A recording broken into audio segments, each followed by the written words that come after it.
ನಮ್ಮ ಚಾನಲಲ್ಲಿ ಇವತ್ತು ಅಮ್ಮ ಅವರೇ ಗೆಸ್ಟು, ಫಸ್ಟ್ ಗೆಸ್ಟ್ ಅವರೇ ನಮಗೆಲ್ಲ. ಸೊ ಅವರಿಂದನೇ ನಾನು ಇವತ್ತು ಈ ಥರದ್ದು ಒಂದು ಶೋ ಮಾಡೋಕ್ಕೆ ಸಾಧ್ಯ ಆಗ್ತಾ ಇರೋದು. ಸೊ ಅದೇ ಖುಷಿನಲ್ಲಿ ನಾನಿವಾಗ ಈ ಇಡೀ ಏನು ಬಂಡೆ ಮಹಾಕಾಳಿ ದೇವಸ್ಥಾನವನ್ನು ನಡೆಸ್ಕೊಂಡು ಬರ್ತಾ ಇದ್ದಾರೆ ವಂಶ ಪಾರಂಪರ್ಯವಾಗಿ. ಸೊ ಅವರೆಲ್ಲರನ್ನ ಮಾತಾಡಿಸೋವಂಥ ಒಂದು ಪ್ರಯತ್ನ ಮಾಡ್ತಾಯಿದ್ದೀನಿ. ಸೊ ಈ ತಲೆಮಾರಿನ ಇಷ್ಟು ಜನರನ್ನ ಮಾತಾಡಿಸ್ತಾ ಇರೋದೇ ನನ್ನೊಂದು ಪುಣ್ಯ ಅಂತ ನಾನು ಭಾವಿಸ್ತೀನಿ.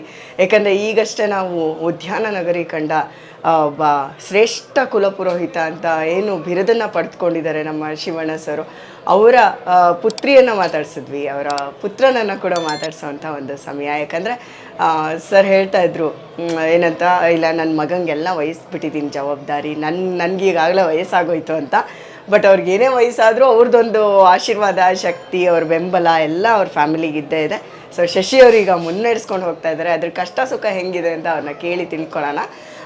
ಶಶಿ ಸರ್ ಹೇಗಿದ್ದೀರಾ? ನಮಸ್ತೆ. ನಮಸ್ತೆ ಅಮ್ಮ, ಚೆನ್ನಾಗಿದ್ದೀವಿ. ತಾಯಿ ಆಶೀರ್ವಾದ, ನಿಮ್ಮೆಲ್ಲರ ಪ್ರೀತಿ ಸಹಕಾರ ಸರ್ ಎಲ್ಲ ಆರೋಗ್ಯವಾಗಿ ಚೆನ್ನಾಗಿದ್ದೀವಿ ಸರ್. ಏನಲ್ಲ, ಇವಾಗ ನಾವೇನು ಪ್ರತಿದಿನ ಒಬ್ಬ ಭಕ್ತರಾಗಿ ನಾವು ಬಂದು ಗೊತ್ತು ನಮಗೆ, ಆದರೆ ನಮಗೆ ಒಂದಷ್ಟು ಪ್ರೇರಣೆ ಅಥವಾ ನಮಗೆ ಒಂದಷ್ಟು ಅನುಭವಗಳಾದಮೇಲೆ ಇಲ್ಲಿಗೆ ಬರೋ ಇದೇ ಜಾಸ್ತಿ ಆಗೋಯ್ತು ನಮಗೆ. ಅವಾಗವಾಗೆ ಬರ್ತಾ ಇರೋದು, ಇಲ್ಲಿ ಒಂದು ಸೇವೆ ಮಾಡೋದು, ಆ ಥರ ನಮ್ಮದೊಂದು ನಡ್ಕೊಂಡೇ ಬಂದುಬಿಟ್ಟಿದೆ ಇತ್ತೀಚೆಗೆ. ಸೊ ಇವತ್ತು ನಾನು ನಿಮ್ಮ ಜೊತೆ ಇಲ್ಲಿ ಕೂತು ಮಾತಾಡ್ತಿದ್ದೀನಿ ಅಂದರೆ ಅದಕ್ಕೆ ಕಾರಣ ಕೂಡ ಅಮ್ಮನೇ. ಬಟ್ ನನ್ನ ಆಶೀರ್ವಾದ ಇಷ್ಟು ಬೇಗ ಮಾಡಿದ್ದಾರೆ ಅನ್ನೋದೇ ನನ್ನ ಪುಣ್ಯವಂತೆ. ಸೊ ನನಗೆ ಅಪ್ಪಾಜಿ ಎಲ್ಲ ಹೇಳ್ತಾಯಿದ್ರು, ಲತಕಾನು ಎಲ್ಲ ಹೇಳ್ತಾಯಿದ್ರು. ಬಟ್ ನಿಮ್ಮ ವರ್ಷನಲ್ಲಿ ನೀವು ಕಂಡಂಗೆ ನಿಮಗೂ ಒಂದು ತಿಳುವಳಿಕೆ ಅಂತ ಬಂದಮೇಲೆ, ಅಥವಾ ನಿಮ್ಮ ನೆನಪಿನಲ್ಲಿ ಉಳ್ಕೊಂಡಿರೋ ಹಂಗೆ ನಿಮಗೆ ಎಲ್ಲಿಂದ ಶುರುವಾಯಿತು ಈ ದೇವಸ್ಥಾನದ ಒಂದು ಹುಟ್ಟಿ ಬೆಳೆದಿರೋದು ನಿಜ, ಬಟ್ ನಿಮಗೆ ಅಂತಲೇ ಒಂದು ಕನೆಕ್ಷನ್ ಶುರುವಾಗಿದ್ದು ಯಾವಾಗಿಂದ? ನಾವು 7-8ನೇ ಕ್ಲಾಸಲ್ಲಿದ್ದಾಗ ನಮ್ಮ ತಂದೆಯವರು ಈ ಒಂದು ದಸರಾ ಹಬ್ಬನ ಭಾಳ ವಿಜೃಂಭಣೆಯಿಂದ ನಡೆಸೋರು. ನಮಗೆ ರಜಾ ಬಂದಾಗಲೆಲ್ಲ ನಾವು ಇಲ್ಲಿ ಆ ರಜಾನ ಪೂರ್ತಿ ನಾವು ದೇವಸ್ಥಾನದಲ್ಲೇ ಕಳೆದಿದ್ವಿ. ಸೊ ದಸರಾ ಹಬ್ಬ ಅಂದರೆ ಕೆಲವರು ಹಳ್ಳಿಗಳಿಗೆ ಅಜ್ಜಿ ಮನೆಗೆ ಹೋಗಿದ್ವಿ ಹಂಗೆ ಹಿಂಗೆ ಅಂತ ಹೇಳೋರು. ನಮಗೇನಿದ್ರು ನಮ್ಮ ತಾಯಿ ಮನೆ ನಮ್ಮ ದೇವಸ್ಥಾನನೇ ಆಗಿಬಿಟ್ಟಿರೋದು.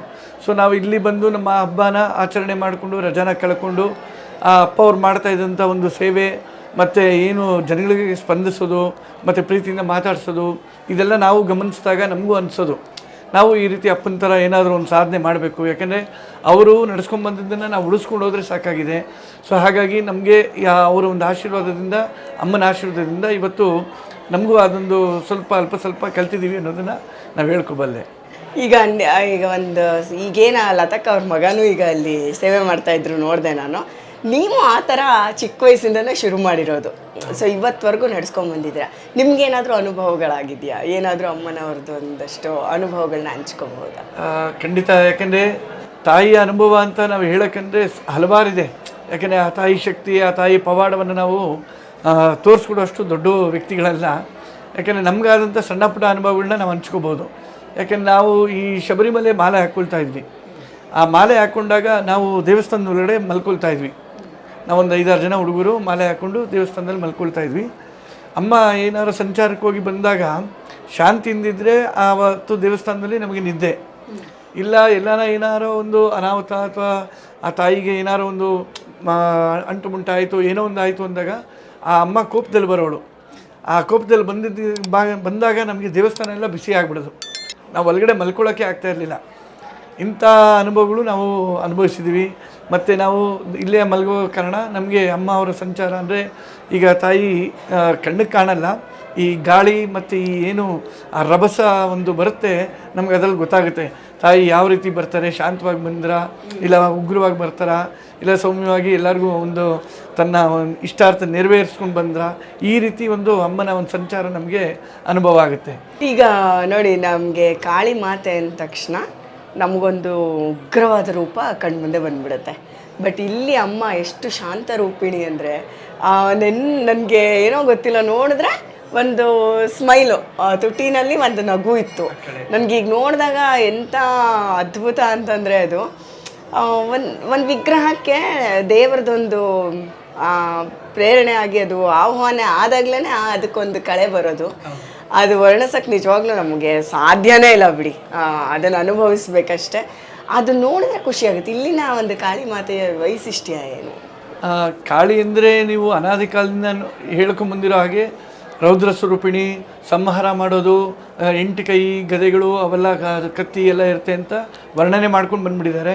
ಹಾಗಾಗಿ ಕಾಳಿನ ಯಾರು ಯೋಚನೆ ಮಾಡಿದಾಗಲೂ ಆ ಅಮ್ಮ ರೌದ್ರ ರೂಪನೇ ಕಾಣುತ್ತೆ. ಆದರೆ ಕಾಳಿ ಆ್ಯಕ್ಚುಲಿ ನೀವು ತಿಳ್ಕೊಂಡಂಗೆ ಕಾಳಿನೇ ಗೌರಿ, ಕಾಳಿನೇ ಸರಸ್ವತಿ, ಕಾಳಿನೇ ಮಹಾಲಕ್ಷ್ಮಿ. ಸೊ ಈ 3 ಅವತಾರಗಳು ಕಾಳಿಯಲ್ಲೇ ಇರುತ್ತೆ. ಆದಿಪರಾಶಕ್ತಿಯಾಗಿ ಸೃಷ್ಟಿ ಸ್ಥಿತಿಗಳನ್ನು, ಸಂಚಾರ ಏನಿದೆಯೋ ಆ ಚಲನವಲನಗಳನ್ನು ತಾಯಿ ಸಮತೋಲನವಾಗಿ ನಡೆಸ್ಕೊಂಡು ಬರ್ತಾ ಇರ್ತಾರೆ. ಆಯಾ ಯುಗದಲ್ಲಿ ಈಗ ಒಂದು ಜ್ಞಾನ ಕೊಡಬೇಕು ಅಂದಾಗ ಸರಸ್ವತಿಯಾಗಿ ಅವತಾರ ತಾಳ್ತಾರೆ. ನಮಗೆ ಏನಾರೋ ಮನೇಲಿ ದರಿದ್ರ ಇತ್ತು, ನಮಗೆ ಹಣಕಾಸಿನ ವ್ಯವಸ್ಥೆ ಆಗಬೇಕು ಅಂದರೆ ಲಕ್ಷ್ಮಿಯಾಗಿ ಮನೆಗೆ ನಮ್ಗೆ ಆಶೀರ್ವಾದ ಮಾಡ್ತಾರೆ. ಸೊ ಈ ರೀತಿ ಕಾಳಿಯನ್ನು ನಾವು ಯಾವ ರೀತಿ ನಾವು ಯೋಚನೆ ಮಾಡ್ತೀವೋ ಆ ರೀತಿ ಆ ಅಮ್ಮ ನಮಗೆ ಕಾಣಿಸ್ತಾರೆ. ನಾವು ತಪ್ಪು ಮಾಡಿ ಆ ಅಮ್ಮನಿಗೆ ನಾವು ಒಳ್ಳೆಯದಾಗ್ಬಿಡುತ್ತೆ ಪೂಜೆ ಮಾಡಿಬಿಡ್ತೀವಿ ಅಂದರೆ ಅದು ನಮಗೆ ಆ ಸಮಯಕ್ಕೆ ಫಲ ಸಿಗಲ್ಲ.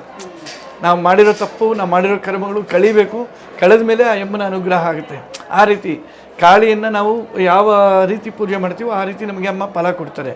ಮತ್ತು ಇಲ್ಲಿನ ಒಂದು ಕಾಳಿಯ ವೈಶಿಷ್ಟ್ಯತೆ ಎಂದರೆ ಎಲ್ಲ ಕಡೆ ಕಾಳಿಗೆ ಶಂಕು ಚಕ್ರ ಮತ್ತು ಕತ್ತಿ ಈ ಥರ ಇರ್ತವೆ.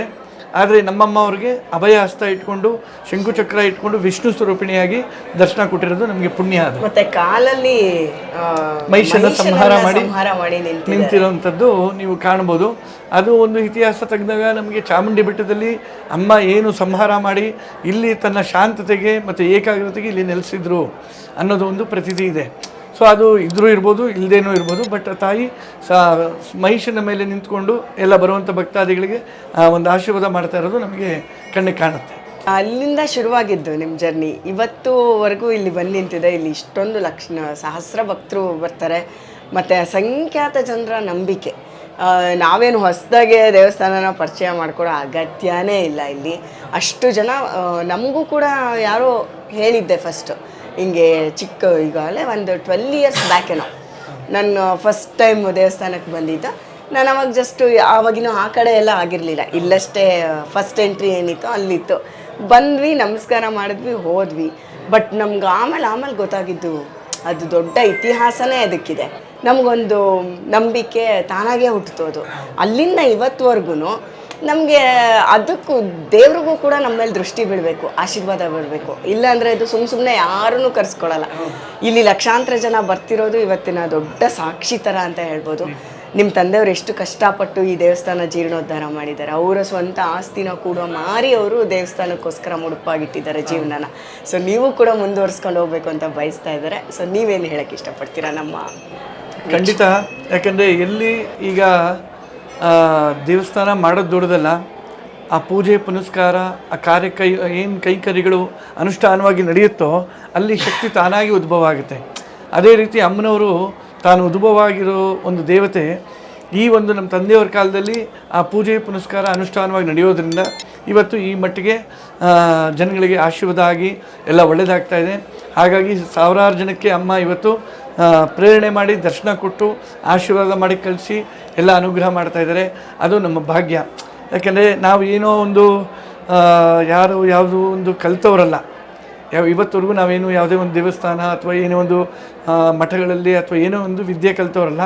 ನಮ್ಮಂಥವ್ರನ್ನ ಅಮ್ಮ ಇಟ್ಕೊಂಡು ಇಷ್ಟು ಜ್ಞಾನ ಕೊಟ್ಟು ಇಷ್ಟು ಪೂಜೆ ಪುನಸ್ಕಾರಗಳನ್ನ ನಡೆಸ್ಕೊಂಡು. ನೀವು ಜ್ಞಾನ ಕೊಟ್ಟು ಅಂದ್ರೆ ಅಲ್ಲ, ಕಾಳಿದಾಸನ್ ನೋಡಿದ್ರೇನೆ ಅರ್ಥ ಆಗುತ್ತೆ ನಮಗೆ. ಅದೇ ರೀತಿ ನಮಗೆ ಇಲ್ಲದೆ ಇರೋರಿಗೆ ಎಲ್ಲದನ್ನೂ ದಾನವಾಗಿ ಕೊಡುವಂಥ ತಾಯಿ, ಮಹಾತಾಯಿ ಇವತ್ತು ನಮಗೆ ನಾವು ಅನುಭವ ಪಡೆದಾಗ ನಮಗೆ ನಾವು ಹೇಳೋದಕ್ಕೂ ನಾವು ಸಂತೋಷ ಆಗುತ್ತೆ. ಯಾಕಂದರೆ ನಮಗೇನು ಇಲ್ಲದಿದ್ದವ್ರಿಗೆ ಇಷ್ಟು ಜ್ಞಾನ ಕೊಟ್ಟಿರೋ ತಾಯಿ ಇನ್ನು ಬರುವಂಥ ಭಕ್ತಾದಿಗಳಿಗೆ ಇನ್ನಿಷ್ಟು ಅನುಕೂಲ ಮಾಡ್ಬೋದು.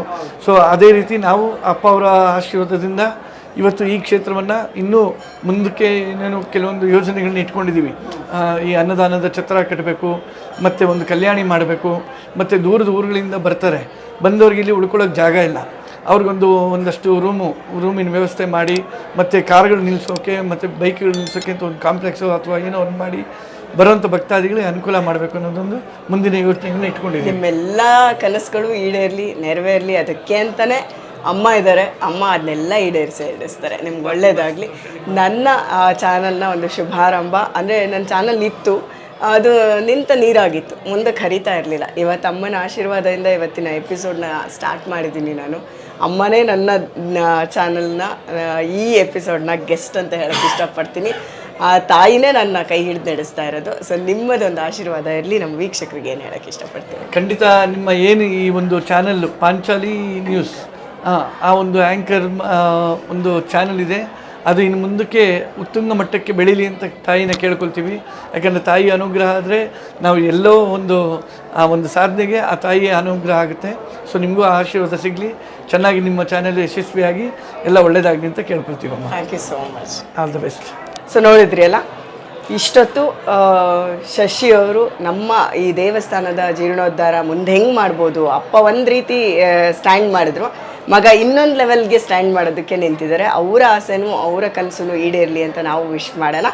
ಮತ್ತು ಇನ್ನು ದೇವಸ್ಥಾನದ ಮುಂದಿನ ಒಂದು ಏರಿಯಾಗಳೇನೇನಿದೆ ಅಲ್ಲಿನ ಒಂದಷ್ಟು ಜಾಗಗಳನ್ನು ನಾನು ನಿಮಗೆ ತೋರಿಸ್ತೀನಿ. ಬನ್ನಿ ಹೋಗೋಣ.